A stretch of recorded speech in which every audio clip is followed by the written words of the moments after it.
belum. Lawa kamu ni. Okay, bagi Prata apa nama? Parata. Prata kan? Prata 3. Parata. Okay, Parata. Okay. Member balik semalam. Pagi tadi. Bersama. Pagi tadi. Pagi tadi. Bersama. Kita tak salam ni. Salam. Bersama. Salam. Bersama member ceramah semalam. Berapi. Aku rasa Rafizi bagi 10 minit, dia ceramah sampai 20 minit. Mana ada? Dekat faham. Okey. Dah, kau apa sampai semalam? Cerita sikit. Lepas geram lah. Lepas geram kan. Sampai mana? KL. Dia pakai L lah. Sampai KL pagi tadi pukul 5. Okey. Habis tu biasalah pukul 12. Lebih sikit lah 12 5 minit. Tapi kalau ikut Rafizi dia kata 11.59. Habis turun apa semua, bincang-bincang adalah sikit apa. So 12.30 agak lah. Gerak daripada Kuantan kan. So kau daripada mula-mula hari Sabtu di PCB. Kota Baru. Kelantan, Kota Baru. Lepas tu pergi ke Pahang. Pergi Pahang. Okay, cerita sikit Kelantan macam mana? Kau macam kami ni orang luar ni, saya ni, kami dah tak nampak Kelantan ni sebagai wadah untuk boleh nak pergi bersama ni. Pasal boleh ke bersama dekat Kelantan? Itu yang sebenarnya terperanjat tu. Sebab pertamanya bila kita dapat signal untuk ke Kelantan, satu yang saya fikir, dah kenapa pula aku kena campak ke Kelantan kan. Sebab kita orang KL, patutnya tempat kita berceramah mula-mula dekat KL lah kan. Kita pula cakap luar. Cakap luar kan. Kecek luar. So saya sendiri, kita takut lah. Macam mana kan. Sebab kalau tengok live tu, aku duduk pantai je kan, geng walaun kan, isu air kan. Jadi itu tak nafikan lah ada kerisauan tu. So bila sampai tu dua benda yang dia sebut, Abang Balun dan juga politik dan masalah ni. Abang Balun. Abang Balun lah nama ni. Tagline dia punya TikTok. Nickname dia. So bila dengar tu orang menyambut kita dengan Abang Balun dan juga politik dan masalah, kita happy lah. Memang ramai lah kan. Dia lepas isyak ramai. Lepas isyak tu memang ramai sampai kena dinding tu kena tarik ke belakang, tambah kursi. Kalau tengok MC umumkan semalam 500-600 lah. Kehadiran. Fizikal kehadiran. Kelantan ni biasa. Kelantan ni ada budaya politik adalah hiburan. Kelantan ni dia politik adalah hiburan. Jadi sebab tu orang UMNO ceramah sebelum ni lah. Apabila sebut ceramah UMNO, kehadiran pun ramai, tapi yang hadir tu sebenarnya orang PAS datang nak dengar. Sebab Kelantan ni politik adalah hiburan. Kena dia tagline dia macam itulah, lebih mudah untuk nak faham politik Kelantan. Sesiapa saja kalau ada politik baru, ramai banyak bermula di Kelantan. Tapi kita boleh tak indikasikan itu sebagai sambutan orang Kelantan kepada parti politik tu atau macam mana? Dia akan bagi tapi last kali PAS jugalah. Tapi rasanya penilaian itu pasca era Tun Guni Aziz lah. Sebab sebelum tu dia naik turun, PAS kadang-kadang UMNO, PAS UMNO macam tu lah. Tapi kalau kita ingat ada sejarah Parti Hamim, Datuk Asri pun Kelantan. Ada Ikatan Kelantan. Dia semua kat situ. Dia selalu start kat situ. Tapi tak lama parti hilang kan. Lagipun parti-parti yang ada itu ketika itu hanya di Kelantan, dia tak berat negeri lain. Dia bukan parti di Pantai Barat lah, Pantai Timur kan. Pantai Timur tu bukan di Terengganu, Kelantan je. Orang Kelantan ni adalah masyarakat politik.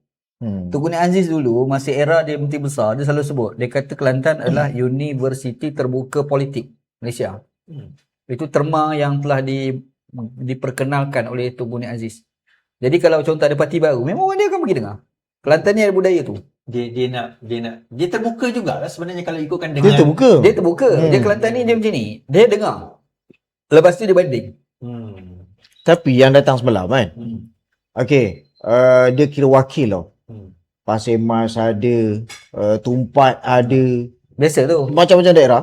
Dan sebahagian besar yang datang tu ahli-ahli lama PKR lah. Lebih kurang rasa kalau tengok semalam ada 8 cabang macam tu. Tapi wakil. Dia kata kalau semua turun ni tak penuh, tak cukup ni, dia kata tak muat kan. Okey, itu yang memang kata orang yang pernah dalam parti politik lah. Saya sharekan juga di Kuantan semalam. Ada seorang pegawai kanan ni yang rasanya 18 tahun. berhikmat di Kelantan. Dia bukan tak ikut, dia baca perkembangan apa semua, tetapi dia turun tu di PCB tu, dia dah nak tahu kenapa sebenarnya apa yang terjadi pada Rafizi ni. Apa yang terjadi dengan NSB. Sebab dia kata dia tak boleh nak jumpa. Kelantan. Dia tak boleh nak jumpa jawapan tu. Dia macam ni orang Kelantan ni. Sebab saya kelahiran sana, belajar pondok di sana dan kenal politik pun di sana. Sebab kita belajar di pondok kan. Dia kat pondok-pondok ni antara tempat yang agak havoc bincang politik. Kelantan ni jadi satu budaya. Saya misal contoh masa Anwar Ibrahim 98. Masa 98 Anwar Ibrahim dipecat kan. Mak Sabu ni dia ceramah dekat Stadium Pasir Mas 2 jam. 2 jam tu ucapan Mak Sabu penuh kutuk Anwar Ibrahim ni. Ini sebelum keputusan Ustaz Fadino kata kita kena bantu Anwar Ibrahim. Kan sebab memang kalau kita baca sejarah pada masa tu sebenarnya semua pimpinan PAS ni bergembira apa yang telah terkena pada Anwar Ibrahim 98 tu. Sebab dia memang jaki dengan Anwar Ibrahim sebelum tu kan. Sebab Anwar Ibrahim ni banyak menipu PAS. Masa awal ABIM dulu, Anwar Ibrahim ni dilihat sebagai tokoh akan jadi pimpinan PAS. Kan? Sebab ABIM dengan Gerakan Islam kan. Tapi bila ditimbulkan isu Anwar Ibrahim nak masuk UMNO, sebenarnya sampai saat akhir pun Anwar Ibrahim nafi. Tak ada.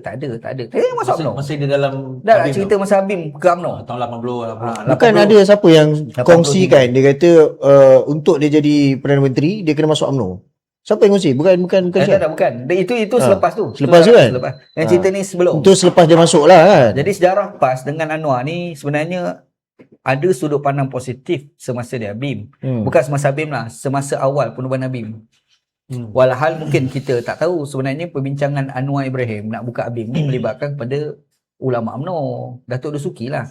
Bapa Ashraf Wajidi. Itu antara yang dipanggil dalam meeting. Tetapi mesyuarat yang pertama tu tidak dijemput. Siapa tak jemput? Mesyuarat apa? Mesyuarat Agung? Tak ada, mesyuarat penubuhan ABIM. Tak dijemput. Padahal mengideakan itu, perbincangan untuk mengideakan ABIM sebenarnya antara yang terawal tu Datuk Dusuki Ahmad. Masih dok ayah kepada Ashraf Wajidi. So maknanya kita boleh kata pengasas tu not really Anwar Ibrahim lah. Tak, dia sebenarnya macam mana? Apa yang cuba katakan sekarang? Dia memanglah Anwar Ibrahim pengasas tapi pengasas bersama lah ni. Dia bukan pengasas bersama, idea penubuhan. Idea penubuhan sebab sesuatu benda tu kita nak tahu mesti ada idea dulu. Macam mana kita nak bergerak sebagai contoh perbualan. Ginilah buat satu badan NGO. Jadi buat fikir nanti kita meeting kita panggil lah. Kita tengok tidak dipanggil. Jadi Anwar Ibrahim bincang yang orang-orang dia pilih saja. Lahirlah ABIM. Dia orang ni lah. Patutnya Bapa Ashraf Wajidi, antaranya patutnya Datuk Dusuki. Tapi Dusuki tidak dijemput untuk meeting yang pertama. Tetapi masa perbincangan idea tu dia ada. Haji Hadi tak ada. Oh tak ada. Haji Hadi ni sebenarnya dia bukan entiti. Tak ada. Haji Hadi ni orang dijemput. Bukan yang komit dengan ABIM. Sebab bila Anwar tubuh ABIM, jadi nak timbulkan penggerak-penggerak di negeri-negeri. Jadi siapa yang nak menggerakkan di Terengganu kan? Faham? Jadi kita ada satu tokoh baru balik daripada Mesir, namanya Tuk Rajadi kan. Masa tu orang tak panggil Tuk Gua, orang panggil Ustaz Adi. Dan Tuk Rajadi ni dikatakan pada ketika itu dia bekerja dengan Majlis Agama Islam Terengganu. Dan dia muda lagi. Muda lagi. Siapa cerita? Dia kata masa tu Tuk Rajadi pakai songkok lagi. Masa tu Tuk Rajadi masih lagi songkok lagi. Era tu kan, era tu. Cuma last kali tak ada orang, letaklah Tuk Rajadi sebagai ketua. Bukanlah maknanya Tuk Rajadi tu solid dengan ABIM, tak. Dia bukan solid ABIM. Dia ni tak ada orang. Boleh lah. Dan kita kena ingat lah zaman tu orang agama ni tak ramai. Kan? Orang dulu satu kampung ustaz mungkin seorang.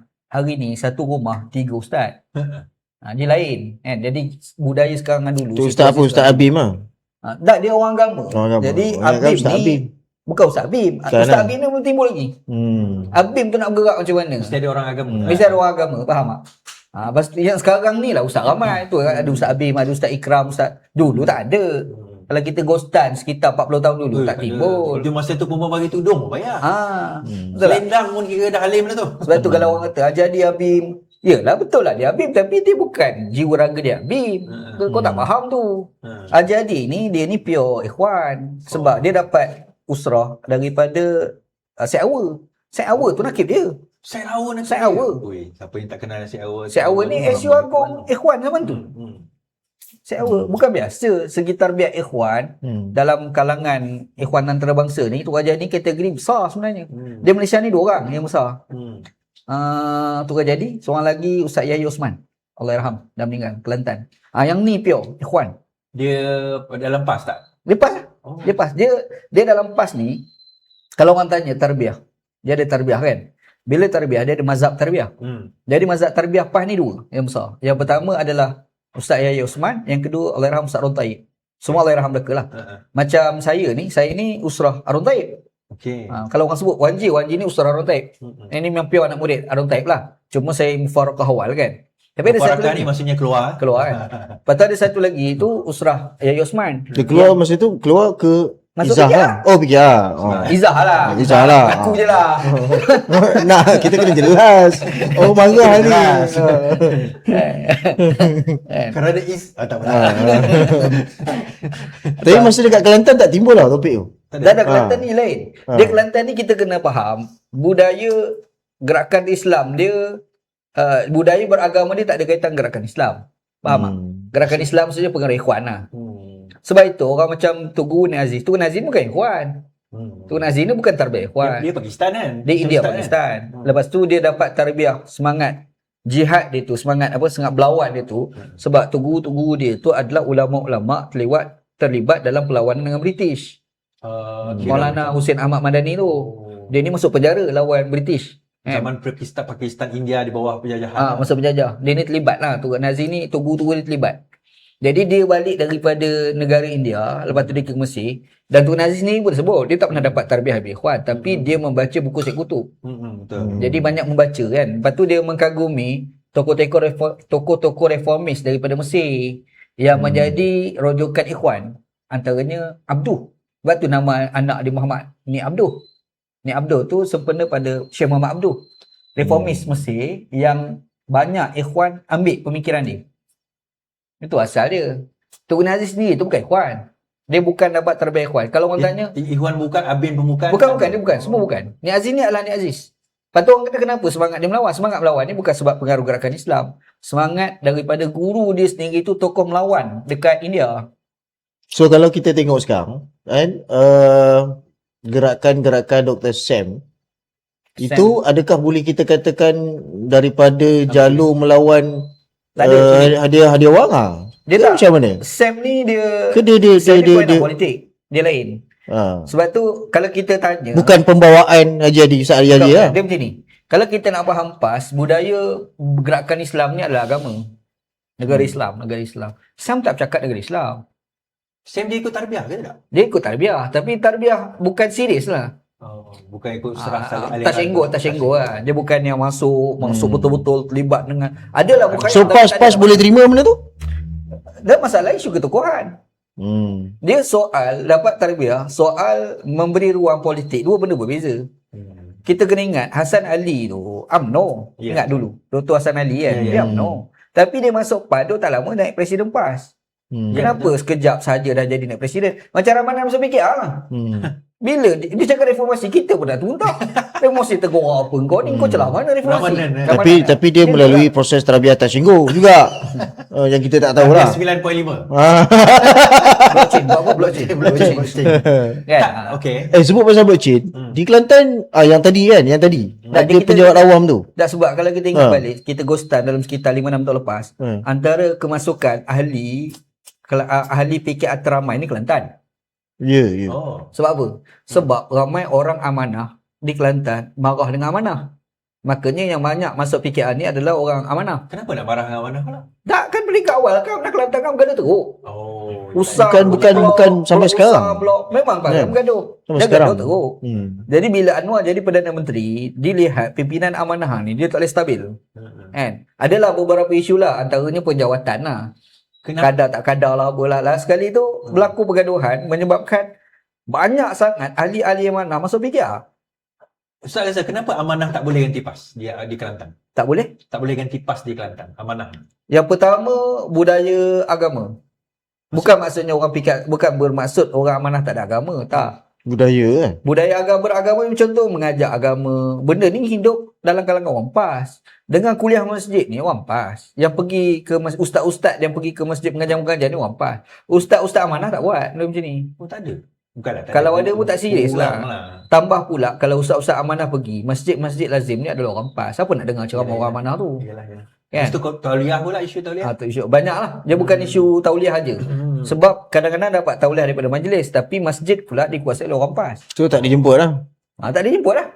Satu. Lepas tu masalah besar, orang amanah ni dia belajar nak jadi liberal tau. Ini istilah. Ataupun dia confuse. Nak Islam ke nak liberal? Nak Islam dia sebab macam ni. Macam tu. Saya ni kritikal pada amanah lah. Pada peringkat awal pun sebenarnya kritik. Dia datang daripada PAS. Dalam PAS ni dia budaya gerakan Islam. Antara istilah budaya gerakan Islam ni ada perkataan usrah. Ada perkataan tamrin. Betul tak? Ini istilah yang biasa. Perkataan itu bukan digunakan dalam PAS je. Digunakan seluruh gerakan Islam dalam dunia. Betul. Kita pergi dekat Mesir pun guna perkataan tu. Kita pergi dekat Tunisia pun guna perkataan tu. Kita pergi Pakistan pun guna istilah tu. Jemaat Islami Pakistan, Jemaat Islami Bangladesh, Jemaat Islami India, dia guna perkataan usrah. Mari amanah, dia guna perkataan tanwir. Tanwir. Buang perkataan usrah. Tanwir tu apa pertemuan? Tanwir ni pencerahan. Orang dah rasa betul ke kau ni gerakan Islam? Tak tahu pula dia ada tanwir dalam. Dia guna istilah tu. Jadi maksudnya sebenarnya mana? Jadi maksudnya PKR tu amanah tu sendiri dia confuse. Dia ni betul ke gerakan Islam? Sedangkan kau datang sebagai alternatif kepada satu gerakan Islam namanya PAS. Gerakan lah, apa masalah? Jadi dia confuse tau. Tanwir. Lepas tu dia rasa dia canggih tau. Ada satu problem juga bila rasa cerdik sangat pun susah juga. Sebenarnya amanah ni wacana-wacana tak adalah cerdik mana pun. Walaupun dia suka duk cakap dia progresif kan. Saya jujur cakap lah, saya selalu hadir program amanah, tak ada progresif pun. Orang amanah ni tak baca buku sebenarnya. Jujur saya cakap. Orang amanah tak baca buku. Marah orang amanah. Lantak dia lah. Tak ada orang pun tahu saya cakap macam tu. Yang amanah tak baca buku, tak ada yang progresif pun. Dia orang ni hanya walak pada DAP je. Apa yang DAP cakap, halal. Cari dalil bagi halal apa DAP cakap kan. Ni saya tengok lah Ustaz punya posting sepanjang-panjang even masa PKR dulu banyak bantai DAP tu. Ada sebab ke Ustaz? Kenapa? Tak, saya rasa sebab kepada politik DAP lah, bukanlah DAP sebagai batang tubuh tu. Tapi Ustaz nampak DAP ni bagaimana? Di sini macam ni, saya dalam penjara ni saya baca buku 13 Mei. 13 Mei ni 3 buah buku lah saya baca kan pasal 13 Mei. Sebab kita melihat 13 Mei ni daripada cakap-cakap, bukan daripada fakta sejarah. Kan? Saya pun selalu cakap pada kawan-kawan lepas pada keluar penjara ni, cuba baca buku 13 Mei, mungkin kita kena usrahkan buku 13 Mei. Sebab kita mendengar cerita daripada mulut orang politik. Saya jujur cakap lah, antara yang cakap yang saya rasa tak betul, Tok Abah. Tok Abah bekas KPJ kau? KPJ kau. Sebab lepas saya keluar penjara, ada pertemuan berlaku kat rumah Samsul Iskandar. Dia cakap 13 Mei, saya rasa salah maklumat dia. Buku Ustaz tu ingat tak apa rujukan daripada mana? Yang pertama Leon. Leon ni bekas SB pertama Malaysia. Zaman British lah. Putih lah masalah. Dia masa awal-awal polis kan, putih. Kan? Dia lah. Lepas tu yang keduanya laporan Mageran tu kata pengantar dia, buku Mageran tu kata pengantarnya Tun Razak. Buku yang Leon tu kata pengantar tu Tun Abdul Rahman. Kata pengantar bukan biasalah. Yang ketiganya adalah buku 13 Mei sebelum dan selepas, tulisan Tun Abdul Rahman sendiri. Lepas pada kejadian 13 Mei dia sendiri tulis. Dalam tu dia meluahkan perasaan dia, apa yang dia lihat kejadian 13 Mei. Sebab masa kejadian 13 Mei ni Tun Abdul Razak yang in charge tau masa tu. Sebab masa berlaku 13 Mei tu Tengku masih PM. Lepas pada tu tak lama jatuh. Daripada PM kan. Lepas tu timbul Tun Razak. Lepas tu barulah timbul beberapa polisi-polisi baru. Antaranya Rukun Negara lepas 13 Mei. Sebelum tu tak ada. Jadi Tengku Abdul Rahman ni tak standby. Soal nasionalisme Malaysia di awal Tengku ambil, Tengku tak selesaikan. Yang cuba nak selesaikan benda ni Tun Razak sebenarnya. Sebab tu timbul polisi-polisi Felda. Ingat Felda kan? Betul, Tun Razak. Sebab dia nak selesaikan masalah Melayu dan kita kena ingat ada satu watak. Namanya Datuk Harun Idris, bekas Menteri Besar Selangor. Orang zaman Datuk Harun tu. Dipanggil sebagai Soekarno Malaya. Masa tu kan sebab ucapan dia tu kan. Dia yang cuba menyerapkan balik orang-orang Melayu duduk dekat bandar-bandar. Contohnya macam Kampung Baru, macam Kampung Sungai Baru yang isu itu kan. Lepas tu Datuk Keramat. Kenapa penempatan Melayu ni nampak kelang kabut? Sebab itu adalah usaha Datuk Arud untuk nak ramaikan orang Melayu duduk kat bandar. Kerana sebelum itu bandar ni banyak Cina. Kan? Tapi kalau kita baca dalam laporan Magran Tun Razak tu, dia ada sebut siapa yang terlibat. Kita selalu salahkan kepada gerakan. Sebenarnya bukan gerakan, DAP pun terlibat. Gerakan ada juga lah. Ada, gerakan pun terlibat. Tapi DAP pun terlibat sebenarnya. Kan? DAP pun terlibat pergi maki orang Melayu. Polis-polis Melayu dekat Kampung Baru tu, dekat Coket tu. Menurut laporan itulah. Laporan Magran lah. Baca buku tu. Lepas tu antara polisi Tun Razak adalah bahasa Melayu. Laporan dia, Melayu ni, bahasa Melayu kita kena kembangkan dalam pendidikan untuk mengatasi masalah jurang antara Melayu dengan Cina dari sudut kebudayaan dan nasionalisme. Tapi masa tu DAP dah tolak lah. Bukan baru sebenarnya. Lepas tu kalau kita baca lagi dalam buku tu, dia ada sebut berkenaan dengan bagaimana kita nak hilangkan jurang kebencian orang Cina, prejudis orang Cina kepada orang Melayu duduk dalam polis.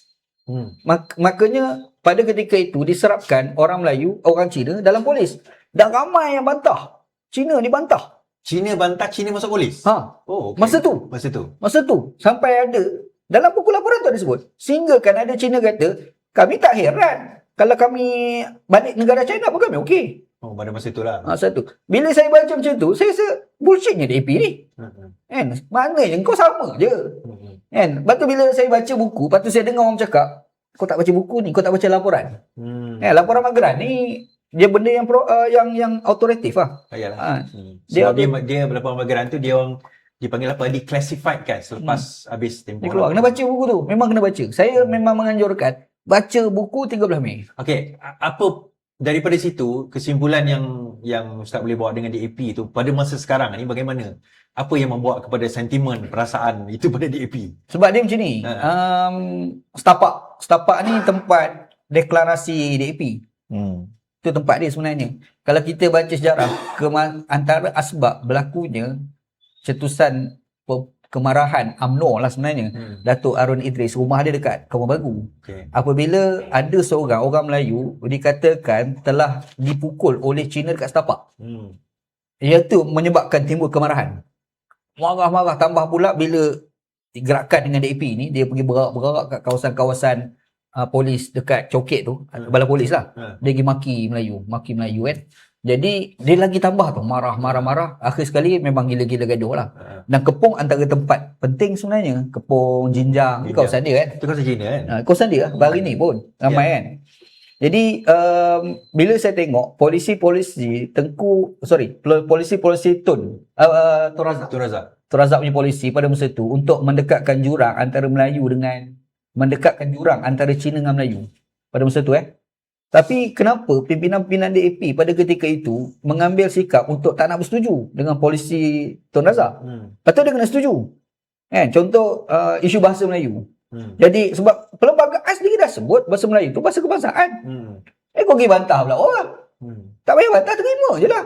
Kalau betul kau nak nasionalis Malaysia, maka kau kena terima bahasa Melayu sebagai bahasa pengantar. Bahasa pengantar, bahasa kebangsaan lah. Bahasa kebangsaan. Bahasa nasionalis Malaysia kan. Tapi kenapa bantah? Itu soalan saya bangkit. Jadi saya faham lah maksud Ustaz minggu lepas kan. Bila Ustaz sebut tentang kita ni tak clear tentang nasionalisme kita sendiri. Sampaikan bahasa kita pun masih ada lagi orang menolak sebagai bahasa nasionalisme kita.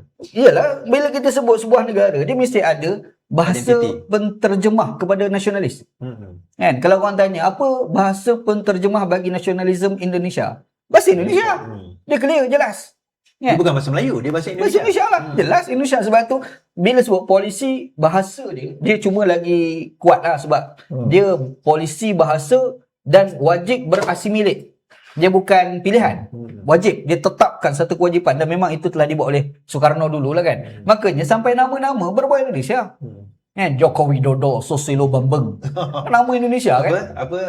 Susilo Bambang yang main badminton tu. Susilo Bambang, Joko Widodo. Lepas tu yang ni Prabowo. Kan nama-nama macam tu kan. Sebab bermaksud polisi bahasa dia mewajibkan berasimilate. Kalau kita pergi dekat Thailand sama juga. Sebab tu nama orang Islam Thailand ada nama Islam, dia ada nama Siam dia. Betul. Kenapa kena ada dua? Sebab dia berasimilate dengan bahasa dia sehingga kepada nama. Kalau kita tanya Malaysia, Kita tak ada. kita longgar tau. Kita longgar dari sudut bahasa Melayu ni bukan daripada sudut mungkin nama tu tak ada penting sangat lah nak assimilate. Hingga polisi pendidikan. Ya. Kita tak jelas. Polisi pendidikan kita tak boleh orang Cina nak cakap Cina, tak belajar bahasa Melayu tak apa. Dan macam mana? Tambah pula bahasa Inggeris pula sekarang ni. Betul ke? Macam mana bahasa penterjemah kepada nasionalisme? Kita ni entah orang undang kan. Dia apa ni Faizal orang undang. Baca perlembagaan ni memang bahasa Melayu. Ya. Tapi kalau ada khilaf terhadap pemaknaan nak rujuk bahasa Melayu bahasa Inggeris. Bahasa Inggeris. Maksudnya bahasa Inggeris tu adalah bahasa pentafsir kepada perlembagaan. Nasionalis. Tapi yang itu sebenarnya macam mana dia bahasa mudah dia kalau pemahaman. Kalau untuk synckan pemahaman. untuk dapatkan kefahaman yang jelas tu memang kita kena baca yang teks bahasa Inggeris. Ya. Bahasa perlembagaan ni. Undang-undang lah. Sebab maknanya dia okeylah dari satu sudut mungkin perlu banyak lagi penambahbaikan kan. Tapi kalau bahasa Inggeris ni dia padat dan dia tepat. Kalau bahasa Melayu ni dia panjang kan. Dia bukan polemik bahasa Inggeris, bahasa Arab pun sama je. So ada perkataan Arab, terjemah bahasa Melayu ni susah. Dia jadi panjang, dia susah. So maknanya dia isu bahasa yang itu sebenarnya bahasa ilmu lah. Contoh kata-kata shall, will, may, kata shall tu. So justice kalau macam kat bahasa Melayu ni kan kata hendaklah, mestilah kan banyak kan. So tapi pada kita pula kan secara praktisnya memang kita akan gunakan kedua-duanya. Kedua-duanya. Bahasa Inggeris saja tak boleh, bahasa Melayu saja tak boleh. So kena ada dua-dua dan barulah gambaran tu akan nampak jelas. Okey, kita jauh kita dengar Ustaz. Ada nak tambah lagi ni. Sebab ceritanya daripada Kelantan tadi tu. So sampai ke nasionalis apa keluar. Nasionalis apa semua keluar kan. Biasalah nama pemborak kan. So lepas Kelantan tu pergi Pahang. Penerimaan jelajah tu lah. Pahang dan Kelantan ni macam mana? Sebab Aizal mula di Kelantan tu duk cerita blockchain tu, ada orang ambil video tu dan sebagainya. Macam mana penerimaan dia orang tentang blockchain? Pada asalnya tu plan asal lah kan. Skrip lain kan. On the way nak ke Kelantan tu saya singgah di Kuala Krai makan kunyit, durian kunyit. So tak tahulah pula golongan ceplos ni mungkin dia tak tahu ada kewujudan durian kunyit. Asal usul kira katakan moyang kepada Musang King ni adalah kunyit. Ya. Sedap sebenarnya. Asalnya baru saya belajar. kan? Asal keturunan tu. Keturunan Musang King tu adalah kunyit. Di Kuala Krai tu lah, di Kelantan tu kan. Tanah Merah pun sama, dia punya asal lah. Tapi bila kita up biasalah before ni pun aku rajin lah up pasal durian apa. Tapi ceplos ni dia ditangkap yang kuning dengan kunyit yang kunyit ni kan. Dia ingatkan kita main-main.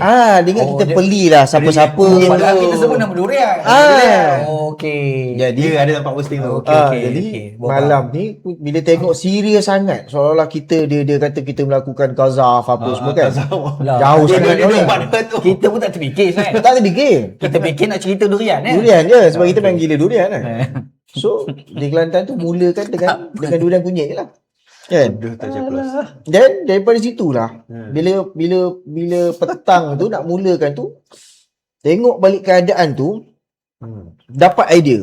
Maknanya kalaulah sebenarnya daripada situlah dapat idea yang aku kena bermula dengan titik awal, titik asal. Bagaimana sebenarnya benda ni berlaku kan? Yang mana mungkin dari sudut saudara Ralph, saudara Nazmi dia mengemukakan bersama kan. Tapi bila diminta oleh penganjur apa semua untuk kita bercakap, so saya pilih untuk kenapa saya berada di sini. So saya bukan bermula saya terlepas bersama ni ada. Kita bermula setahun yang lepas blockchain. Jadi saya pun explain dari situ lah. Start dari situ lah. Blockchain ni kita cerita setahun yang lepas. Tapi bila turun tu yang ada seorang penyawat awam tadi kan 18 tahun di Kelantan. Berbahasa kawan kita Cina. Sampai dia pandai lah cakap bahasa Kelantan ni. Dia datang tu dia nak tahu apa terjadi sebenarnya, apa punca berlaku pada YB Raf dengan YB ni. Bila saya turun tu, dia panggil, kita sembang, dia kata inilah jawapan dia. Dia kata inilah jawapan dia. Dia kata dia faham sekarang bahawa blockchain adalah punca segala-galanya. So kita macam, padahal kita dah sembang setahun yang lepas. Betul. Tapi bukan semua orang dengar. Ya, tak semua orang, terutamanya orang yang memang tak join politik, dia tahu apa punca. Dia tak tahu. Dah tahu tengok gaduh. Tengok gaduh. Tengok keluar. Apa sebenarnya punca dia. Jadi dekat situ bila ada dia meluahkan kan, dia kata dia tak pernah masuk mana-mana parti politik. Tapi of course lah, setiap kali PRU, dia pangkah parti yang itu. Kan? Tapi dia kata bila dia dengar semua ni, now dia kata, keadilan, there's no more keadilan kalau itu yang berlaku. So membawa ke Kuantan. Maknanya saya faham kat situ rakyat Malaysia terutamanya yang atas pagar yang kita rasa kita dah cukup memberi penjelasan. No, sebenarnya banyak lagi orang tak tahu tentang isu blockchain yang ekstrim besar. Sebab macam kita ni, kita duk dengar Faizal duk cakap lah, apa dia Faizal, aku dah dengar 10 kali. Aku yang dengar 10 kali. Orang lain belum dengar. Dan yang datang ni sebahagian besarnya orang yang bukan daripada mana-mana parti. Jadi sebab dia budaya PKR lah. Ni cerita lah pengalaman kan. Saya ingat masa satu ketika ni cerita sebelum ada Parti Amanah lah. Saya pun masih dalam PAS. Kewujudan Rafizi ni adalah satu simbol. Sebab dalam PAS saya ingat masa tu dia selalu bercakap, siapa Rafizi dalam PAS? Siapa Rafizi dalam PAS? Maksudnya orang macam Rafizi ni. Siapa dia dalam PAS? Yang cerdik macam Rafizi ni, siapa dalam PAS? Sampai benda ni jadi wacana dalam PAS. Ketika itu ketua pemuda ni adalah Solihin Ayub. Tahun 2011. Lebih kurang lah. Saya pun ingat lupa. Sehingga jadi wacana. Sehingga kan, kalau kita ingat ada seorang kat Johor tu, sekarang jadi amanah, Suhaizan Kayat. Pengusi ya. Suhaizan Kayat. Dia sendiri sebut, kenapa tak kata aku ni adalah Rafizi dalam PAS? Masa tu kita lah macam saya ni gelak lah. Apa yang kau punya cerdik pula kan. Sebab masa tu kalau kita ingat Rafizi ni bintang. Dia bercakap pergi forum, dia tak pernah buku nota. Apa? Rafizi bintang? Masa tu. Sebab tu kita ada bintang dalam bersama ni. Kan? Dia lah. Contoh bintang tu ada dalam bersama. Sebab kalau ada Wanji, dia bintang atas ni. Sirus. Yang itu kena buat pindaan perlembagaan pula. Sebab Rafizi masa tu dia bintang politik. Sebab Rafizi ni kalau kita perasan, ni cerita ni masa tu saya masih lepas. Saya dah berkawan dengan Rafizi tapi tak adalah rapat sangat. Tapi kenal lah, dah berkawan kan. Rafizi ni kalau dia pergi forum, dia tak pernah buku nota. Sampai sekarang. Sampai sekarang lah. Lepas tu bila orang tanya soalan dekat dia, style dia jawab tu, dia dengar, okey, jawapan terhadap perkara yang dibangkitkan ini ada 5 perkara. Yang pertama. Yang kedua, dia style nombor Rafizi masa tu. Engineer style lah. Sehingga kan kami budak-budak dalam PAS pada masa tu bincang, Rafizi ni, kenapa dia boleh beranalisis begitu? Saya ingat pada masa tu saya punya analisis, Rafizi ni mempunyai 2 otak. Yang pertama otak kanan, yang kedua adalah otak kiri. Yang kedua-dua otak ni berfungsi. Kan? Dan sebenarnya dia telah meletak jambatan di antara kanan dan kiri. Maka ada satu lagi otak tengah. Ini analisis kita, saya baca lah. Sebab saya baca buku neuroscience. Saya baca buku. Analisis saya. Maksudnya, sampai kami dalam PAS bincang. Itulah watak Rafizi. Jadi, Rafizi tu, kita istilahkan sebagai bintang politik. Anak muda bintang politik. Dia tu, bila bercakap di pihak berlawan dengan UMNO, orang nampak Rafizi. Masa tu cerita masa tu. Orang nampak Rafizi lah lawan Rafizi. Sebab tu saya bangkitkan. Masa era awal, Anwar Ibrahim ni, dia ada Ezam, dia ada Azmin, dia ada Rafizi kan. Ni 3 bintang politik Anwar Ibrahim ni. Dia dulu cuba cari orang lain, tak ada. Sam, lagi tak. Kan? Sam Samsul Skandar ni, letak tu bawah jauh sangat lah nak letak tu kan. Sebab pandai cakap lah, buat tak pandai pun. Kan? Jadi bila Ezam belah tinggalkan Anwar, kita tak heran sebab ada lagi 2. Satu adalah Azmin, yang kedua adalah Rafizi. Tiba-tiba Azmin belah, kita tak heran lagi. Ada Rafizi. Lepas tu saya bangkitkan, kalau tak, bila Rafizi belah, siapa? Ramadan. Izzah tu? Izzah tak mampu. Tak mampu kan? Dia mungkin tak mampu sebab Ustaz Wanji dah tak ada. Sawan je nak masuk PAS. Okay. Sebut pasal Izzah tu kan. Sorry Ustaz, saya potong. Boleh okay. Sebut pasal Izzah tu. Tak ada kaitan dengan Kadir Jasin. Siapa nama dia? Yang MSO tu. MSO? Sayuti Umar. Jadi tengok kenapa? Saya tahu dia kan dia jilat BMS sendiri. Dia memang kuat Izzah Okey, lah. tak apalah. Tak, itu sebab dia anti-Raf. Oh, dia Dia anti-Raf. dia, Okey, tak apa. dia take side lah dengan sini. Ada satu posting dia buat. Saya terbaca lah posting tu. Dia kata, siapa kata Izzah tak ada? Waktu pelancaran kan kita duk persoalkan. Dia bujuk kita lah kot. Izzah tak ada pelancaran. Siapa kata Izzah tak ada? Satu gambar Izzah tengah berceramah. Di depan adalah budak-budak PKR lah. Dekat yang dia buat training tu. training dia tu tulis tu trust. Inilah Izzah memberikan latihan kepada kadir-kadir untuk pergi dan sebagainya. Label Izzah ke tu? Kalau setakat buat training tu label Izzah ke? No, I'm asking a real question lah sekarang ni kan. So, dan your posting hari tu dalam Facebook katakan, adakah Izzah dah tahu? Tadi ya. PRN akan melingkup menyebabkan dia tak ambil. Apa maksud dia tu? Okey. Ini Dia nak kutuk Izzah ke nak kutuk siapa ni? Okey, kita analisa lah kan. Analisa. Dalam perbincangan sebelum tertubuhnya kita punya politik dan masalah kan. Okey. Kita tengok sehingga dalam keputusan masuk pemilihan pun kita tahu siapa orang yang menasihati dia. Okey. So, soalan tu bagus yang diajukan tu sebab kita nak tahu siapa sebenarnya yang memberi nasihat kepada dia. Seolah-olahnya memberi satu gambaran kepada dia. Izzah lah kan. Memberi gambaran kepada dia. Nasib PRN ataupun nasib di Semenanjung ni akan jadi macam di Sabah. So, baik kau awal-awal kau tarik diri. Masa tengah time tu dalam kepala ni fikir Ustaz Wanji je. Tu yang nak tanya, adakah dia masih lagi minta nasihat ke apa kan? Tak ada lah kan. Sebab itu yang berlaku kan. Betul. Video tu memang video tu lain, bukan AI. Puan Ji sekarang dia menjadi penasihat kepada calon Perdana Menteri selepas Nordin. Maknanya bukan daripada PKR lah. Bukan daripada PKR. Bukan daripada PKR. So, siapa agaknya yang Itulah yang kita fikir kan. Betul. So sebab kita tengok dalam video tu kan. Video yang mana? Video yang Amir berucap di Segamat tu kan. yang tak ada orang? Yang ada orang tu. Okay, untuk makluman tuan-tuan dan puan, ada satu video Faizal share pergi Facebook Faizal lah. Amir, saya mula ingatkan video tu awal-awal ceramah. Biasalah awal-awal ni orang tak ramai lagi. Tapi bila saya tengok video tu yang tengah berucap Amir. Dah nak habis pun. Dah nak habis. Maksudnya kat depan tu ada beberapa orang, kat belakang langsung kosong. So itu yang kita fikirkan. Tapi mood Johor ni terhadap PKR sekarang ni nampaknya amat tidak baik.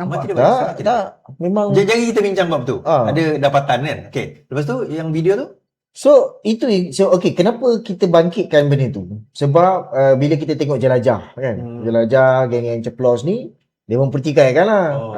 Kehadiran setakat 500 orang nama. So dia masih belum boleh terima hakikat bahawa 500 ni fizikal bang. Kan? Setiap malam ataupun setiap hujung minggu yang konsisten bersama dengan kita atas talian ni 11,000. Betul. So takkanlah you tak boleh bayangkan 11,000 atas talian tu yang konsisten selama berapa jam tu as if diorang ni ada secara fizikal. Sebab dia macam ni. Kalau 500 kehadiran program bersama, padan dengan bersama tu parti baru. Ya, betul. Sebulan 4 hari. Sebulan. Ini parti 20 tahun, lebih tahun ni.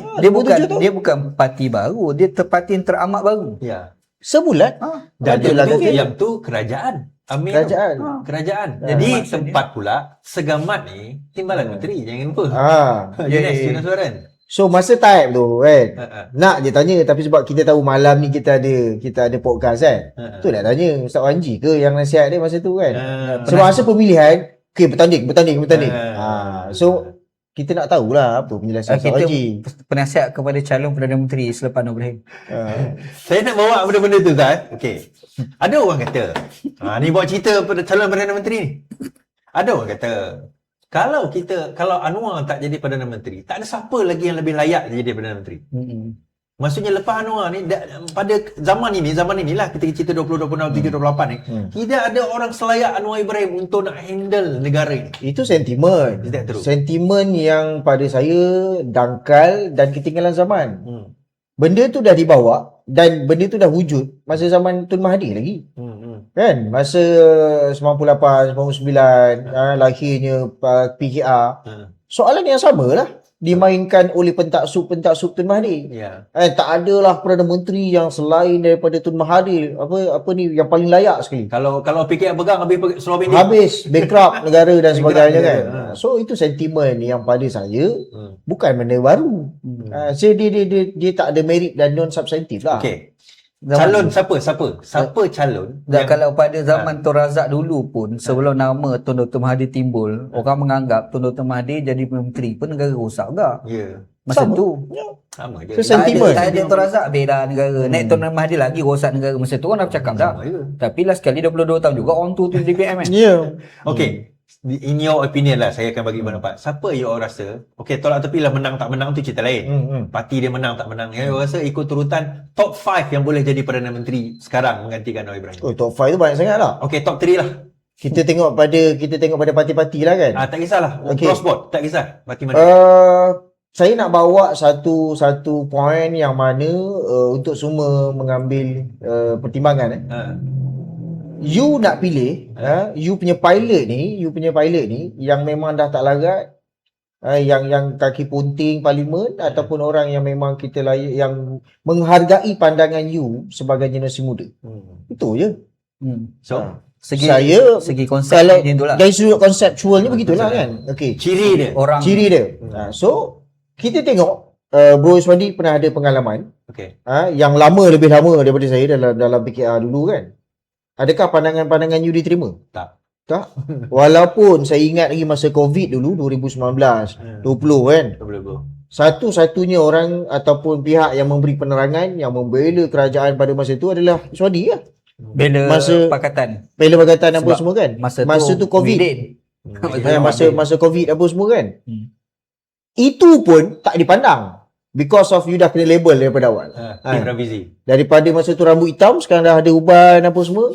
Dibuang dan terbuang begitu je. Sekejap aku tengok ada ubat. So makna je kan.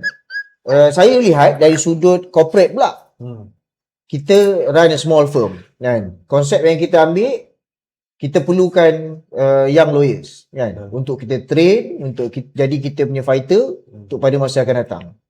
Adalah yang experience apa semua, tapi kita tak ambil. Kita nak train yang lawyer ni untuk pergi ke depan pada masa akan datang. So kita tengok dari sudut dunia corporate, hal yang sama. Kita perlu melahirkan pelapis-pelapis panglima-panglima muda ini untuk membawa misi perjuangan sesebuah company ini kekal hidup kan. Bukan kita nak bercakap tentang sejarah lampau. Asyik-asyik yang dulu. Yes. Apa nak What cerita is akan next? datang? Apa ke mana kita nak pergi ni? Betul. Sejarah kita bercakap betul. Yalah. Sejarah subjek wajib untuk mengenal siapa kita, ke mana hala tuju masa hadapan. Tapi kita belajar mungkin dalam 40 minit. Selebih daripada itu, perancangan apa yang kita nak buat pada masa akan datang. Saya nampak dalam kancah PRN Johor ni, siapa yang berani kemukakan agenda-agenda? Tak ada. Even kita tengok wawasan yang dia menggunakan perkataan riset. Saudara Raf sebut di Kuantan kan. Nak riset apa kau ambil Rahim Tabici? Yalah. Ni riset ke recycle? Rais Yatim sebagai musik. Ni riset ke recycle? Orang lama juga. Rais tahu umur dia 80 lebih kan? Tua lah. So riset ke recycle? Itulah dia. So saya tak nampak. Saya tak nampak. Dia orang bukan sekadar orang lama, bermasalah pula. Oh betul. Track record kan. So saya jumpa di Seremban, saya follow di Seremban, di Ipoh, di Kelantan dan semalam juga di Kuantan. Anak-anak muda ramai, anak-anak muda berani tanya soalan kan. Saya percaya kalaulah pendekatan YB Raf dan bersama ini tidak membawa agenda anak muda, takkan kita tengok dekat depan-depan ni semua anak-anak muda. Betul. Saya percaya takkan. So Orang-orang yang sama je. In your observation tu, memang ramai anak muda. Ramai. Paling tidak seorang bapa ni dia akan datang dengan 2 orang anak dia. I see. So satu undi daripada generasi satu, saluran satu, 2 undi daripada saluran 2 ataupun 3. Atau 6, 7. So dekat sini yang kita nampak tau, dia punya impact. Bila kita sembang, kenapa you datang? Sebab ada agenda anak muda, ada ruang anak muda.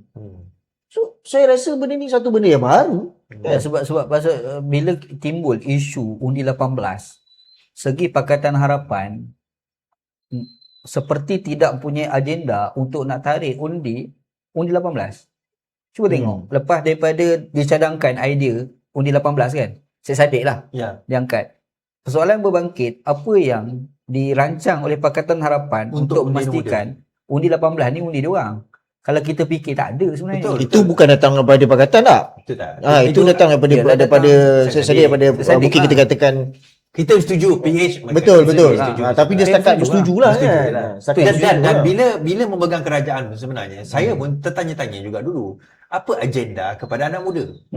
Sebab AMK ni, to be honest lah, AMK memang terkapar-kapar tau. Sebab dia nak bawa cerita agenda anak muda, kita dok kata AMK bawalah suara anak muda, boraklah suara anak muda apa nak dibawa kalau orang yang di peringkat atasan tak bagi tahu okey inilah agenda anak muda kita. Inilah future kita. Sebab kita ingat balik bila timbul isu 18, antara statement yang cuba berusaha nak dapatkan undi 18 datang pada PAS. Dia kata kita akan cuba dapat undi undi 18. Tapi sebenarnya PAS je dah mendapat sokongan itu tanpa kita sedar. Sebab generasi 18 hari ni adalah generasi awal pasti dulu. Betul. Penubuhan pasti tu budak-budak 18 sekarang lah. 18 tahun dululah dibuang lah. Sebab tu kita tengok PN ni kan. Budak pasti lepas lah. Undian yang banyak kepada PN tu, tengok dia tackle melalui apa? Media sosial. Jadi dia invest dekat media sosial untuk tarik anak-anak muda yang main media sosial kan. Maksudnya PAS PKR lah secara khusus. Hatta amanah pun dia tak fikir pun. Ataupun dia tak ada solution sebenarnya. Tak menjawab soalan tadi. So siapa? Saya jawab soalan. Tak jawab soalan. Pada kita Ravizi lah. Dia Ravizi lah. Okay. Sebab dalam satu lukisan tu, saudara Megat tulis, cuma ada satu nombor salah lah kan. Hamzah 69 kot. Hamzah umur 69 6 something lah kan. So kita tengok kat situ, kita ambil dari sudut kepala-kepala parti yang ada. Ravizi ni yang paling muda. Yang lain 70, Anwar 79. Mungkin Yassin 79. Hadi 79. Hadi Awang 79. So Hamzah muda sikit 69. Zahid 70 lebih. 22, 23. So ini ni dia macam sama ada you nak katalah dari sudut software kan. Bila dah terlalu lama you nak upgrade pun hardware tu dah tak boleh cover lah. Tak boleh survive lah. So apa option kita ada? Beli baru lah, buang je lah kan. Beli baru je lah. Buang terus. You nak upgrade macam mana? Software apa, update software kan. So politik kita kan, kalau kita tak update software ni macam mana? So your party reset ke Ustaz? Tak tahu, saya tak follow. Parti reset tak tengok. Okay, tapi PAS je. PAS Izzah. Okay, so sama. Okay, ni soalan jujur, soalan betul ni. Adakah Izzah mampu untuk menggantikan Anwar Ibrahim untuk calon Perdana Menteri daripada PKR? Ataupun Presiden? Presiden tak nak, kecil. Okey. Maksudnya Perdana Menteri lah. Dia Perdana Menteri. Boleh, tetapi dengan syarat. 1G kena ada. Apa syarat ni? Syarat tu tak boleh cerita lah. 1G kena ada tu. Mati kita ni. Tak ada orang dapat amaran lagi. Dia sebab macam ni. Tapi tu 5 tahun lagi, 10 tahun lagi. Sebab dia macam ni. Nak jadi Perdana Menteri ni, dia bukan semata-mata kekuatan kognitif bahasa universiti ni lah. Pemikiran lah. Dia bukan semata-mata dia ada pemikiran. Tapi dia kena ada kekuatan jiwa juga. So, budak koyak. Mana ada orang tak kata Izzah merajuk tau. Yang orang kata Ravizi merajuk. Cuma dia ada kekuatan work from home. Jadi dari sini begini. Perdana Menteri sejarah Malaysia lah, Perdana Menteri ni, contoh kalau kita sebut agenda politik Malaysia ni, Perdana Menteri ni yang lama ni Tun Dr. Mahathir. PM ni Tun Dr. Mahathir ni orang tak budak koyak. 22 tahun 22 bulan. Dia buat kering kan. Habis-habis kalau orang tanya soalan sial dia kata, betul, saya tak ingat. Kan? Pasal dia touchy gitu je. Dia lepas tu kalau nampak wartawan tanya siapa dia kata saya minta maaf kalau wartawan tanya soalan-soalan macam menampilkan dia tak pandai, padahal dia tahu. Dia akan kata, yalah Perdana Menteri bukan reti. Dia orang macam tu je. Jadi kering lah, maksudnya dia ada tak koyak tu. Perdana Menteri ni dia mesti kena macam tu. Tapi Anwar koyak tak? Anwar koyak. Kita nak cakap siapa ganti dia. betul lah. Nah. Izzah takkan Izzah koyak. Jadi dia bukan semata koyak, Dia dia tak nak koyak jawab. rabak tau. Anwar Ibrahim dia koyak rabak. Itu kita dah tahu. Itu kita dah tahu. Itu satulah. Lepas tu saya bangkitkan soal pemimpin muda yang tak koyak tau. Okey. Faham tak? Okay. Saya tengok ada satu watak. Saya menarik. Saya suka dengar dia bercakap. Tenang dan cool. Siapa? On Hafiz UMNO. Okay. Oh, dia kering tau. Itu bukan daripada PKR. Dan kita Ustaz Haji lari ni. Okey. Dia cuba melarikan diri. Dan dia bangkitkan soal Perdana Menteri. Perdana Menteri. Maknanya PKR tak ada salun lah. Tak tahu lah Perdana Menteri PKR tu Allah Alam lah. Okey. Izzah tak mampu lah. Tak, saya bukan nak sebut orang dulu. Saya nak sebut ni watak Dia dulu. nak lari tau. Tak boleh macam ni. Dan kita nak sebut watak dulu. Yang pertama dia tak koyak. Tapi yang kedua, kita bangkit ke pula. Masalah pada on ni pula, apa idea pentadbiran? Betul. Aku tu pula sebab tu saya cakap, dia bukan satu kognitif je. Emosi, perasaan, dia kena ambil kira semua faktor. Leadership dia. Kan? Leadership dia. Tapi jauh sangat lah kan Sebab untuk kalau hierarki tengok UMNO ni. On ni kalau kita letak tak on, cool tu dah ada. Tengok Anwar Ibrahim serang dia, tengok dia jawab macam mana. Betul. Cool gila. Betul. Tapi Ustaz, cool. tapi ada pula orang kata dia sebenarnya dia koyak. Sebab tu dia ambil backup payung kuning. Itu pula orang komen. Nah, kita duk nampak payung kuning tu memang dah berbincang awal dengan dia. Keputusan dia buat itulah bersama payung kuning. Saya duk fikir macam Itu tu kelebihan dia lah kan. Dia bukan siapa menggunakan siapa. Jom kita berkongsi untung. Jom kita win-win. Macam itulah. Dia tag team lah. Saya dah fikir macam tu lah. Tapi saya bukan nak ambil side tu. Saya nak tengok macam mana coolnya on tu. Sebab dia jawab cool, tenang. Saya rasa tak betul cara fikir macam tu. Cool gila. Bila DAP bangkitkan, tak sokong DAP macam tak sokong Cina kan. Dia kan jawab, dia kata tak, kerajaan saya dia mesti cool gila Muhammad dia jawab. Dan muka dia tu tak nampak koyak. Macam bila dia ni ada perasaan. Muka tak nampak koyak tu bila comparekan dengan Anwar Ibrahim lah. Sebab bila Anwar seorang semangat gitu kan, muka-muka dia pula dengan tangan sampai dia rambut dia pula. Dia punya koyak tu sehingga kan TMJ terpaksa komen. Apa TMJ pula komen macam tu. So dia terpaksa mengadap. hari ni kan. Menghadap hari ni. So bayangkan betul tak saya dia punya kata tu walaupun mungkin dia tak menujukan kepada ke istana kan. Tapi sehingga istana terasa. Ini tu dia punya cakap tengok koyak lah. Itu satulah. Saya rasa Perdana Menteri ni dia kena ada satu watak, tak koyak.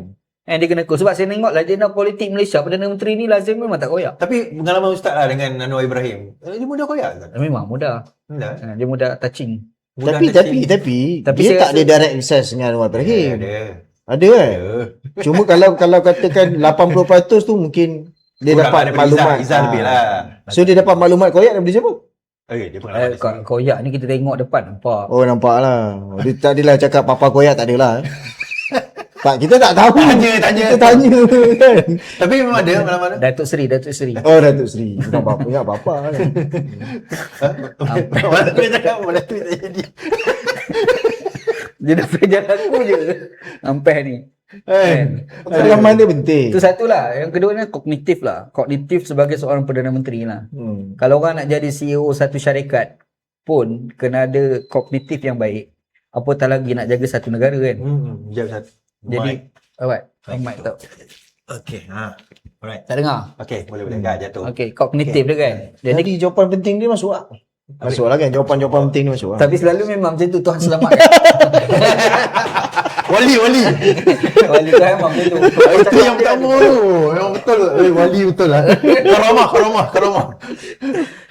Tak. Jadi memang koyak lah Anwar Ibrahim. Tapi itu pengalaman saya sendiri sebenarnya lah. Rasanya tak perlu kita kenal peribadi sebenarnya. Kita tengok dia bercakap public tu, kita tahu dia koyak. So that's why lah kita kata tadi. Sebab bila dia bercakap koyak, respon orang terhadap koyak dia tu. Sebab kalau dia koyak di sebalik tabir, tak apa. Sebab orang tak ada respon balas. Betul. Tapi kalau di publicly, dia ada respon balas. Itu yang dia tak elok. Sebenarnya saudara Raf ni, dia pernah bagi tahu, pernah advise, jangan baca komen-komen netizen ni. Jangan baca. Tapi habit Anwar ni, dia suka baca. Dan dia koyak. Dia suka baca, lepas tu dia share pula. Dalam grup kan. Minta respon. Kan? Sebab it's not your level lah. Saya dalam salah satu grup minta respon dulu. Dia baca ni. Lepas tu okey dia forward, tolong respon. Tolong respon, dia kata kita Saya rasa itu puncanya. Dah lah ucapan dia Itu kebelakangan puncanya. ni lah, selepas daripada pembubaran Dun Johor ni pun nampak banyak koyak statement dia. Sampai kita confuse, dia bercakap dalam pada dia sedar dia Perdana Menteri ke dia rasa dia ketua pembangkang lagi. betul. Sebab selama ni lah Perdana Menteri tak ada berucap macam tu. Tak ada, jauh pun. Kenapa? Itu yang kita tanya tadi, siapa selepas Anwar Ibrahim? Saya rasa watak pertama tu memang penting ada yang tenang tu.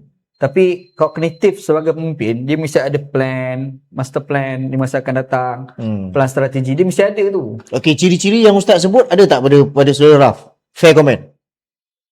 Kognitif mungkin ada lah kot. Segi Tapi kognitif. yang tak ada Mungkin emosi. emosi lah. Emosi Kenapa kena Ustaz kata stabil. emosi pada Raf ni? Sebab kita tengok masa perlawanan pemilihan itu, cara Dia dia ada emosi. serang, jawab semua benda ni tak boleh jawab. Ada benda tak boleh jawab. Siapa tak ada jawab? Rafizi lah. Dia tak boleh jawab. Dia tak perlu jawab. Dia orang lain dia jawab. Ada benda ni aku tak jawab. Kau tolong jawab. Cukup. Tapi kalau semua benda kau nak cakap, dia macam contohnya masa kita ingat PRN, Sanusi tu sampai Anwar Ibrahim pun nak jawab.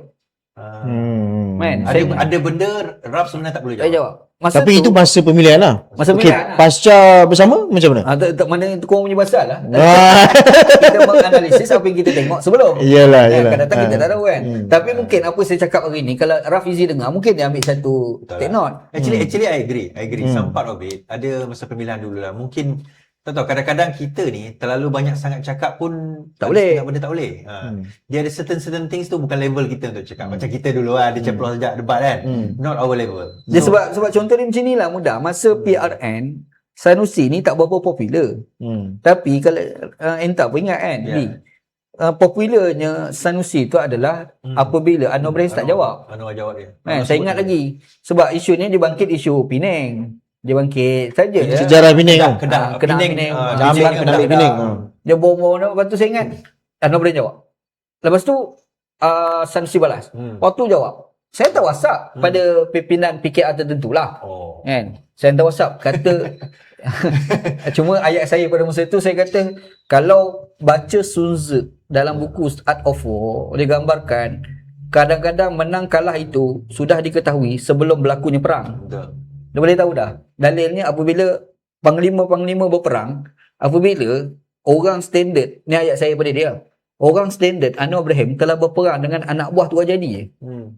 Sebab sepatutnya tu Jadi dengan Anwar Ibrahim. Bukannya budak Jadi. Sekarang ni budak Tua Jadi pergi lawan. Masa saya kalah. Saya kata kalah dah masa tu. Saya cakap dah ke dia.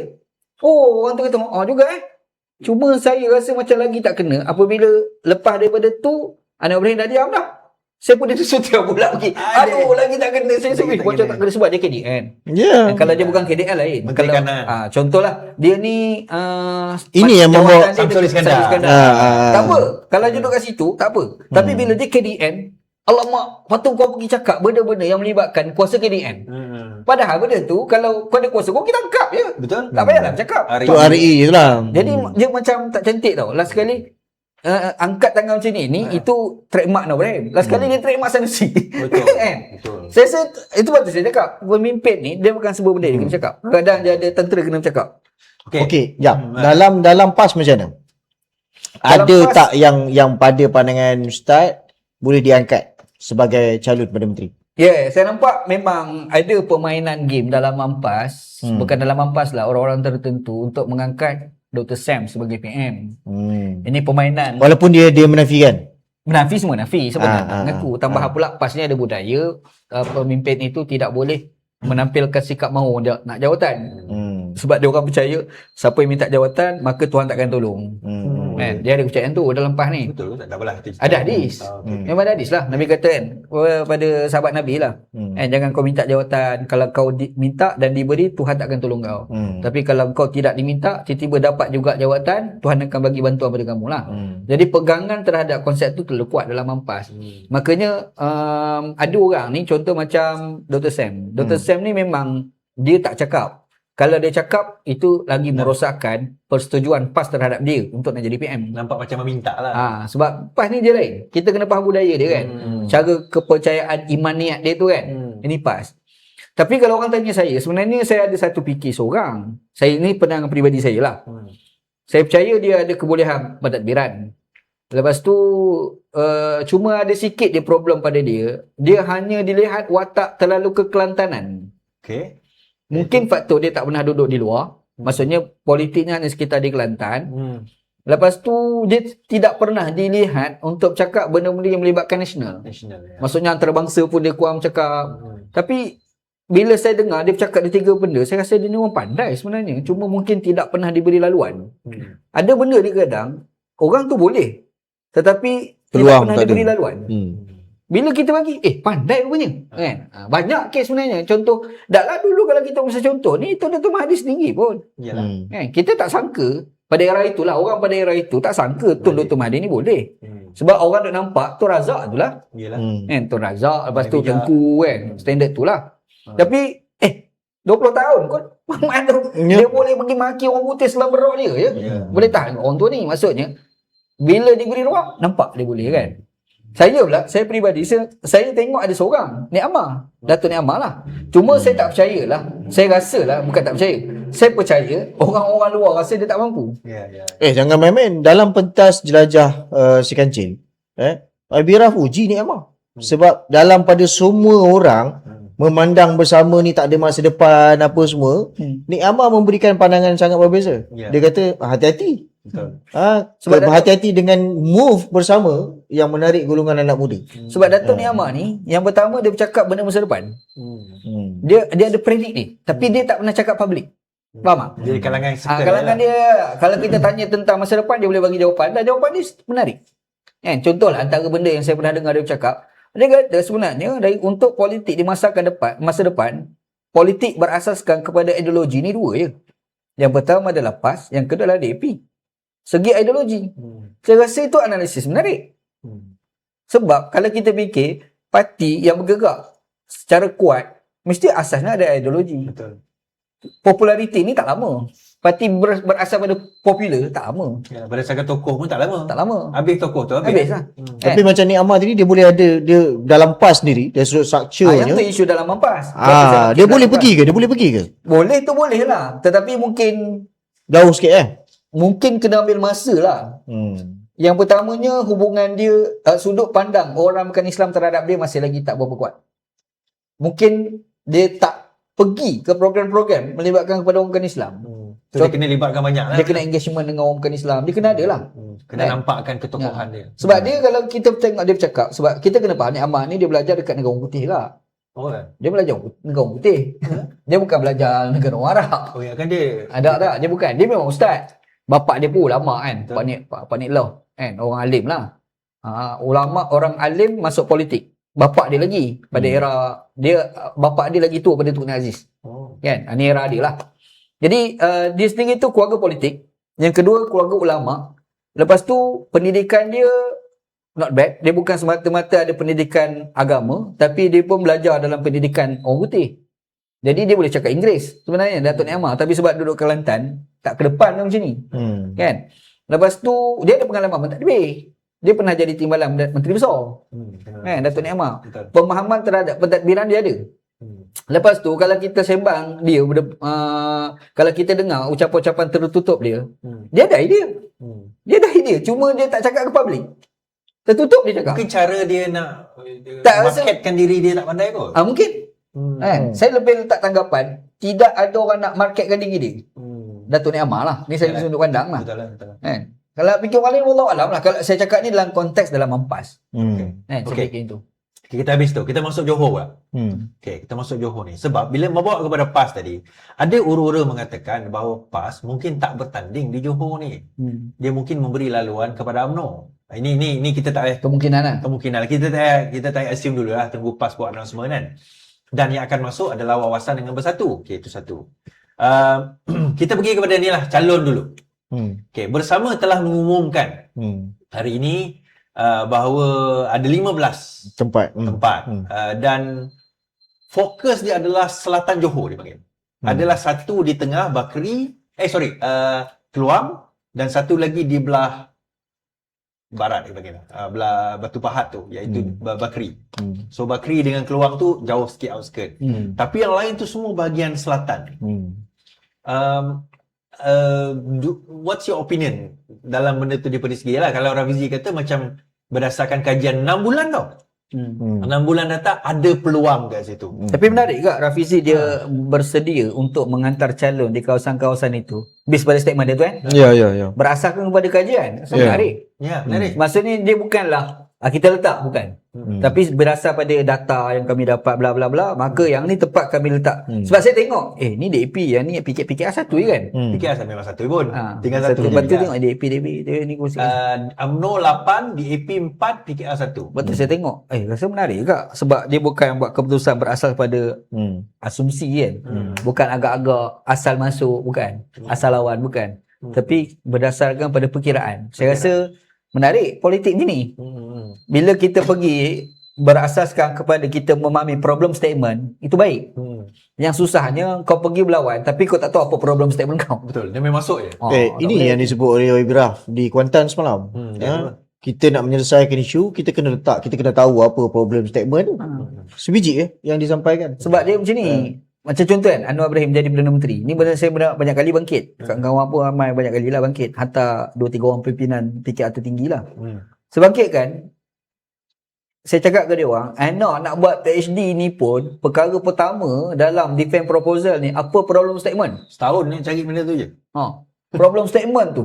Itu kita nak buat satu tesis. Bayangkan merintah negara sampai kita nak habis, nak masuk pilihan raya satu lagi pun tak jumpa lagi problem statement. Dalilnya kita tak ada problem statement pelantikan pengarah Jekong. Situ tu kau. Lantik Agus tak faham problem statement. Lantik Khairuddin Osman tak faham problem statement. Lantik Tok Abah lagi tak faham problem statement. Naik Syamros kita pun lagi pening terus.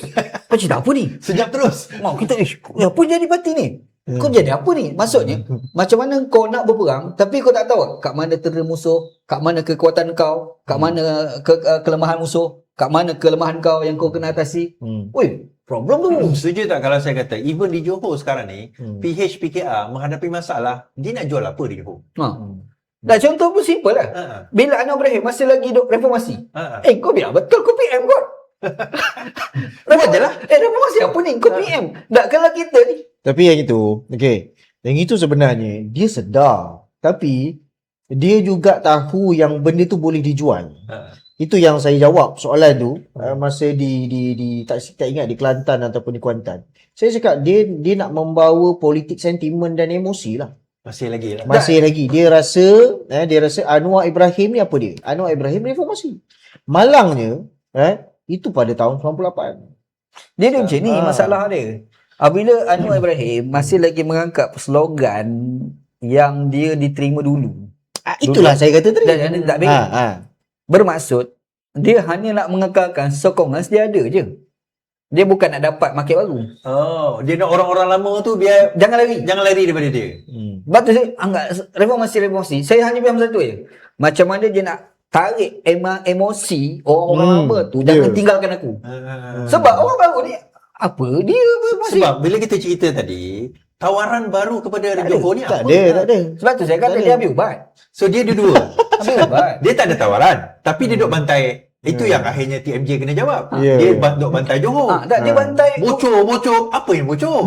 Ucapan dia tu dia kutuk UMNO. Dia tak sedar kerajaan perpaduan tu UMNO. Itulah dia tu UMNO. Itulah saya masukkan. Betul saya cakap tu dia tak ada.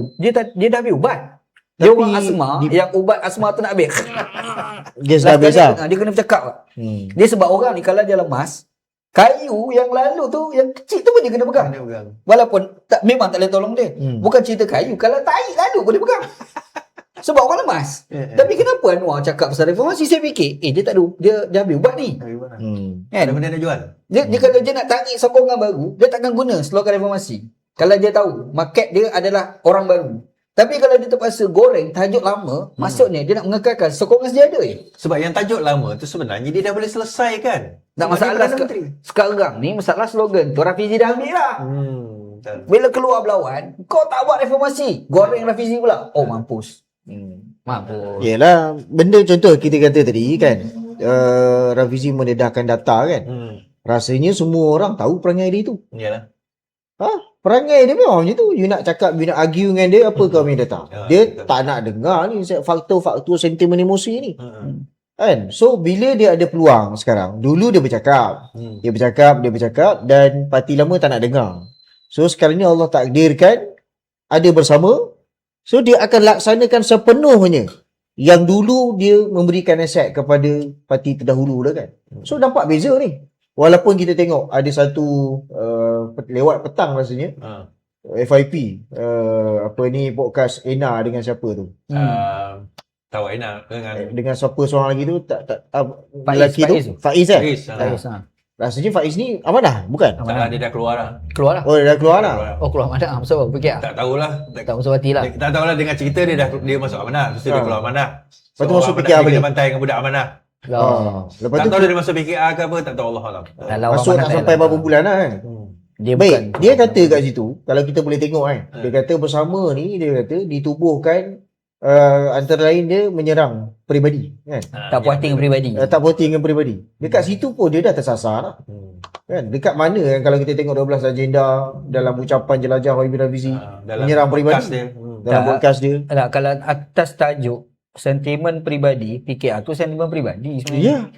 Lambang dia pun mata lebam. 98 98 99 sampai ke mana kita berada tu, kita selalu bercakap soal kes-kes peribadi dia.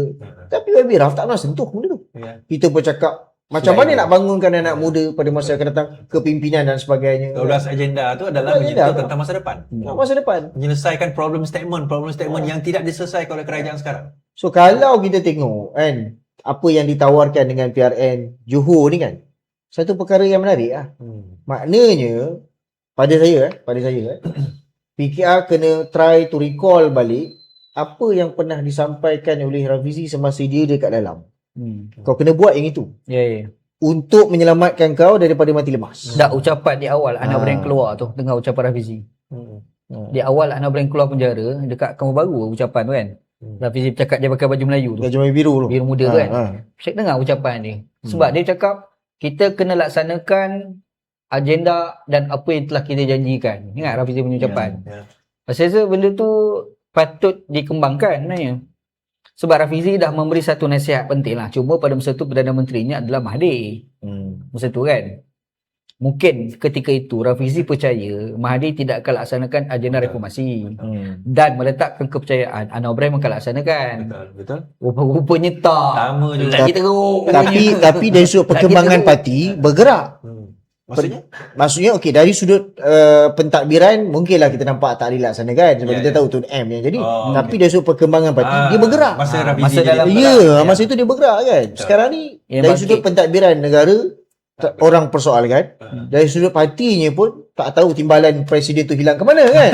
So sampai sekarang tak ada jawapan. Ya Ustaz. Tapi I think saya bukan timbalan presiden.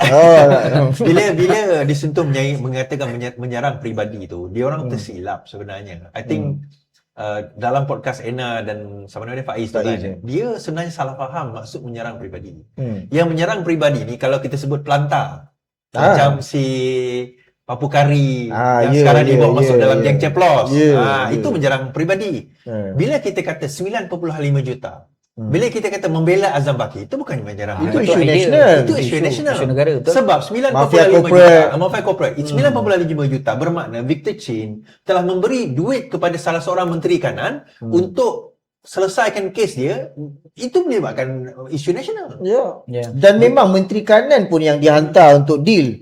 Menteri Kanan tertinggal, Menteri Kanan PKR yang dihantar untuk berunding dengan Victor Chin di London. Betul. Tapi macam mana kalau kita tengok sudut propa punya pembacaan lah. Kita baca daripada sudut propaganda kan. Apabila serangan yang sedang berlaku ni, apa yang dibangkitkan oleh bersama itu adalah merujuk kepada agenda negara. Kita guna terma agenda negara lah. Kan isu mafia bla bla bla ni. Ini isu negara, bukan isu peribadi sebenarnya. Bukan. Tapi bila dibangkitkan, dia orang ni adalah menyerang peribadi, maka parti yang serang peribadi ni tak lama. Bukankah itu salah satu strategi propaganda untuk mengalihkan sudut pandang awam kepada parti bersama?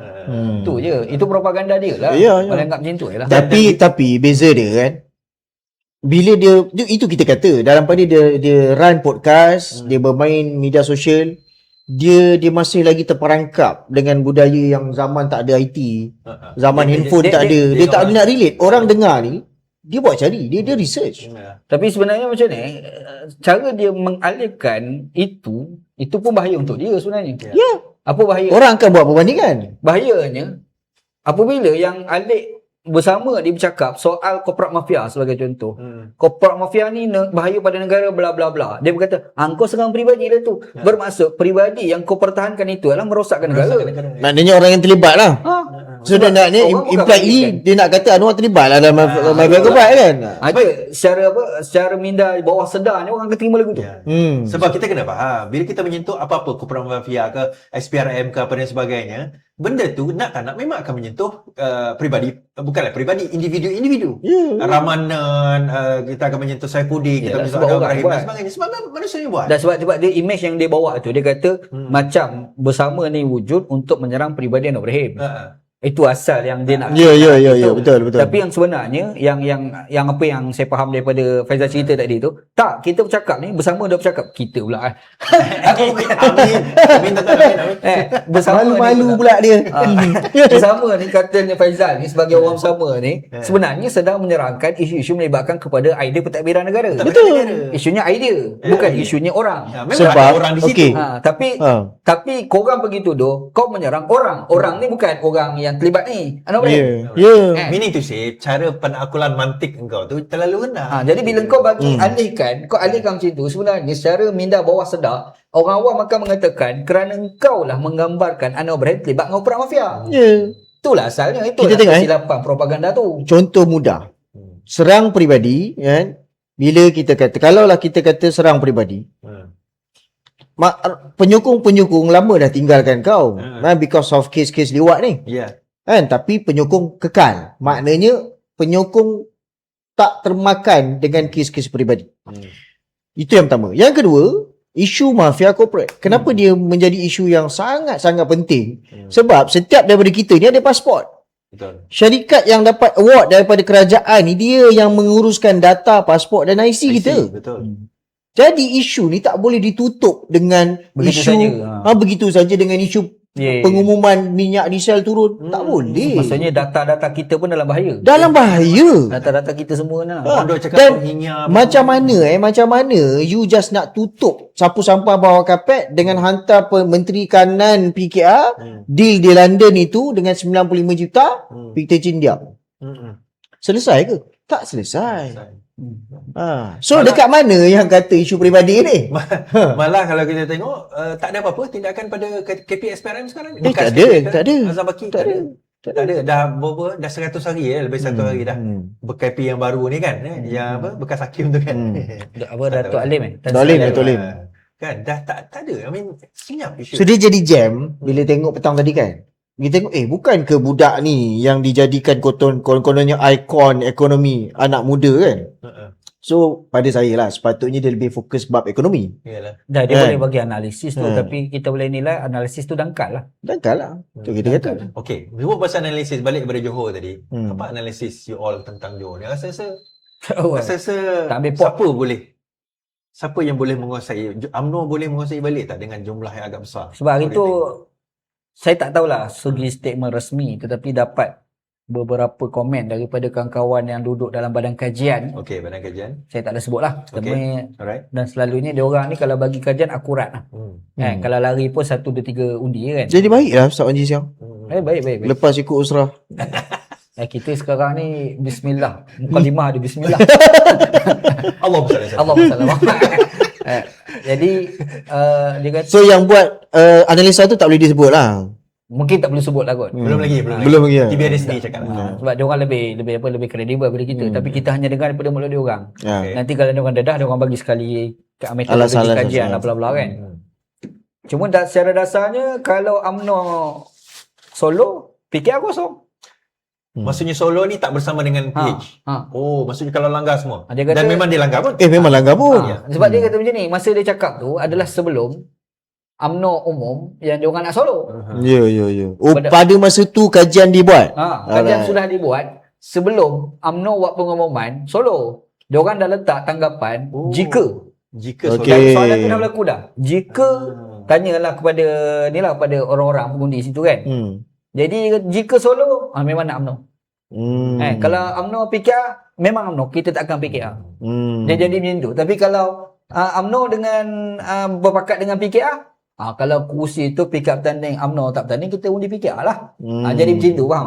Jadi dia kata bermaksud daripada semua yang dia orang pergi semak-semak semua tu, kesimpulan dia orang simpulkan adalah kalau sekiranya PKR kalau UMNO solo, makanya PKR kosong. Dan khabarnya maklumat itu telah sampai juga kepada Anwar Ibrahim. Khabarnya sebelum dia buat pengumuman tu lah. Sebelum UMNO. Okay. So ni baru keluar tadi kenyataan. Ni baru kan kita baru tengok tadi. Pengumuman Mazli Malik bertanding di Puteri Wangsa, tempat yang nak bertanding tu. So dia akan bertanding di situ. Dan dia orang confident menang kat situ tau. Puteri Wangsa ni bukan yang muda bertanding tak? Yang muda bertanding. Kursi selamat lah. Kursi selamat. Tetapi maklumat juga, again, maklumat yang kita tidak boleh dedahkan namanya maklumat dia. China kat situ menolak PH. Tak pelik lah. China situ tolak PH. Dia bukan specifically pada PH tau. Bukan pada muda, bukan pada parti lain. Sekarang ni muda yang berkuasa. Tapi PH, dia orang memang tak mau. China memang tak mau. Either dia tak keluar atau dia takkan undi PH. Biar dia orang ada sama lebih rela uli UMNO. Sebab saya ada tanya 2-3 orang. Ni satu soalan bangkit lah. Saya tanya siapa itu Tapi benda ni orang yang terlibat dalam kajian lah. Sebenarnya problem pengundi Cina yang kelihatan tidak berapa pro kepada DAP, apakah kerana DAP berkawan dengan UMNO ke ataupun kerana Anwar Ibrahim? Anwar Ibrahim. Jawapan dia kata Anwar Ibrahim. Terkejut tak? Sebab saya ingat mati-mati saya percaya orang Cina tak boleh pergi dengan DAP pada hari ni kerana DAP berkawan dengan UMNO. Betul. Sebab macam tu. Yang itu, Syekh. Dia kata tak. Dia kata Anwar Ibrahim. Anda pernah dedah kan? Pernah kongsikan. Maklumat yang direct kita dapat pertama daripada Pening. Kan? Kenapa dia marah sangat? Pertama asal isu cukai itulah. Yang banyak terlibat dengan e-invoice dan juga CP500, SME inilah. Jadi dia bermula di Pening. Maklumat yang anda dapat direct adalah daripada Pening. Sampai kepada suatu tahap, pada setakat perbincangan kami itu, di Pening negeri akan kekal. Tapi di peringkat pusat, dia tak bagi. Mereka memang tak akan bagi. Maksudnya, marah pada siapa? Memang pada Anwar. PM lah. Dan tadi kan Ustaz Haji sebut tentang kajian apa semua tu kan. Menarik juga kita nak tengok yang selalu buat kajian ni tentang keberadaan bersama dalam BRN kali ni. Baik. Sebelum ini kita tengok macam mana pertembungan kanan dan kiri. Betul tak? Sama ada UMNO, BN ataupun PH. Dua ni saja kan. Kau ada kanan ataupun kiri. Dan rakyat kita, pengundi-pengundi memang macam seolah-olah telah didoktrinkan. Kau ada dua je, kanan atau kiri. Tiba-tiba bersama datang membawa sebagai satu wadah baru, ada simpang ketiga rupanya. Ada pilihan ketiga.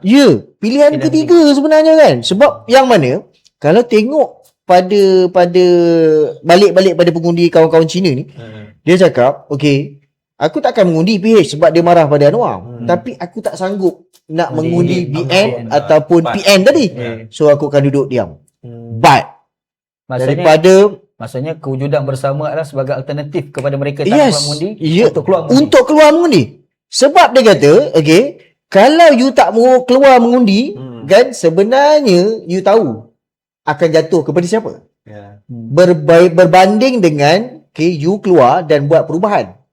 Berbalik kepada pengundi kekuatan masing-masing. Contoh PKR, UMNO dengan BN dengan PN campur-campur penyokong kuat korang ni setakat 35 ke 40%. Maknanya ini fixed deposit. Mana-mana kawasan pun dia akan bergantung juga kepada 60% ni tadi. Yang dia memang fleksibel dan dia tengok. Dia boleh pilih. Dia boleh mana-mana. Dia not belong to any party. Untuk test market menuju pada PRU untuk Johor ni bagus lah. Nisbah untuk bersama ni. Betul. Sebab kalau contoh hilang wang pertaruhan, itu biasalah sebagai parti baru. Tapi kalau sekiranya dia melepasi dia nombor 2 katakan. Itu gila dah. Apatah lagi kalau kau menang. Maksud itu tamparan hebat lah. Maksudnya kalau contoh bersama menang. Dua kursi contoh menang Don.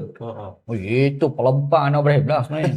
Itu bahasa pelempang. Okey, dan diumumkan PKR akan meletakkan 20 kerusi calon. DAP 17 dan Amanah 19. Oi, ini satu macam mana nak kata? Bagi saya satu tamparan juga sebab Kamikaze ni. Amanah terlalu banyak 19 kerusi tu. Kamikaze tu. Dia terpaksa. Sebab apa? Dia begitu nakkan sangat apa ni di Johor ni kan. Kita tengok seawal pembentukan kerajaan pun dia menyuarakan pandangan kritikan secara terbuka kepada pentadbiran negeri Johor kan. So dia fight untuk 19 kerusi. 19 kerusi. Cuma kena ingat bersama ni baru sebulan. Yalah. Masuk melangkah 15. 15, fight 19, fight 20. Kau bayang fight ni tadi. Kau bayang macam ni. Bersama satu kerusi, Amanah kosong. Yes. Alamak. Dia bukan satu tau.